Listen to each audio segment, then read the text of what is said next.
So welcome to Geneva 2011. Now, if the world's motor manufacturers are still facing tough market conditions, you wouldn't have guessed it for the amount of new metal on show here today. There's a huge amount to get through. In a minute we'll have a bit of a walk around, but I'm going to divide them up into the concept cars, but first the production cars. Starting at the top with the supercars, we've got a new Pagani, a new Koenigsegg and a new Gumpert. And of course, it's our first chance to see Ferrari's shock four-wheel drive estate car, the FF, in the metal. This is probably the first time on a motor show stand there's been more interest in the luggage compartment of a new Ferrari than the engine. But actually, if anything, Ferrari's been upstaged here at Geneva by local rivals Lamborghini.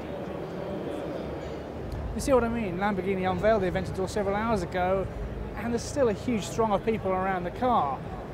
We've all heard the details of its high-tech carbon fibre chassis and its brand new V12 engine, but this is our first chance to see the car in the metal, or actually the carbon fibre. What do we reckon? Well, for me, maybe the shape is a little bit too reminiscent of the Murcielago, but in some of the detail, it just is fantastic.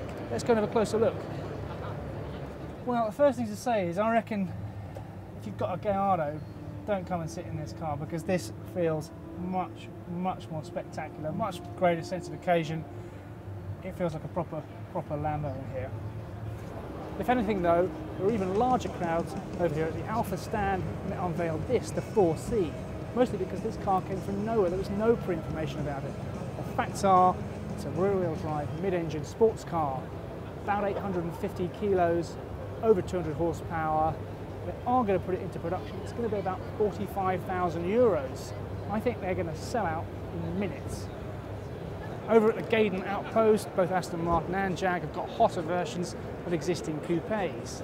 The awkward news for Aston though is that Jag's new XKRS is not only 50 grand cheaper than the Virage behind me, it's also more powerful. I think we can safely say this is no way an old man Jag. I've got the spec sheet here.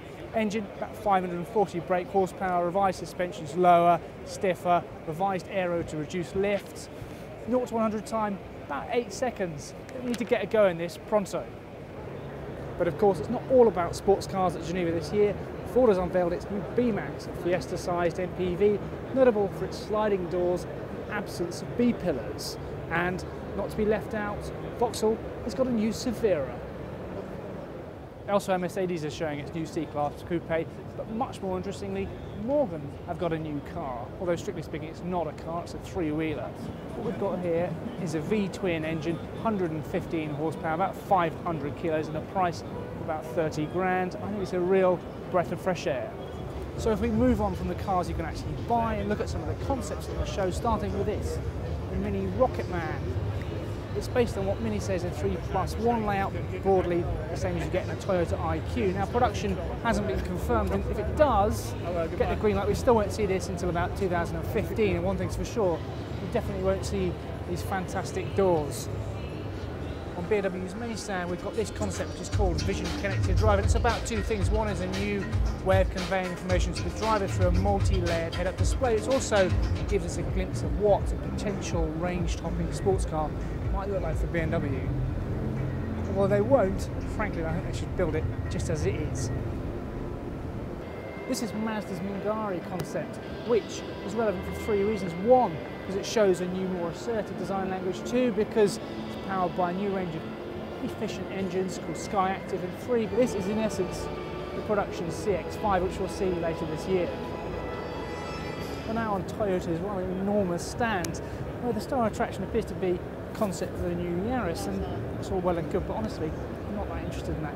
The car I've come to see is over here. So just to recap, the 86 is Toyota's rear-wheel drive sports car developed in conjunction with Subaru. Now, this latest version's got a slightly different front-end treatment, and Toyota tell us we'll be seeing a final production version later this year at the Tokyo Motor Show, and that when it goes on sale at the beginning of next year, it's going to be priced around the level of the VW Scirocco. Now, I think it's fantastic news to have a lightweight rear-wheel drive sports car priced at that level. As I said at the start, there's so much more to see here today than we've got time to show you, such as this concept Saab, a preview of the next Audi A3, VW's microbus, and Bertoni's take on a Jaguar. But what I've tried to show you, the cars that most interest me, and for me the star of the show has to be the Alfa. Full information on many of the cars we've seen today is contained in this week's issue of Autocar, a special edition to celebrate our 5000th road test, which happens to be the car behind me, the Bugatti Veyron Super Sport. This special edition will be on sale for 4 weeks, or alternatively you can download a digital version from the address below.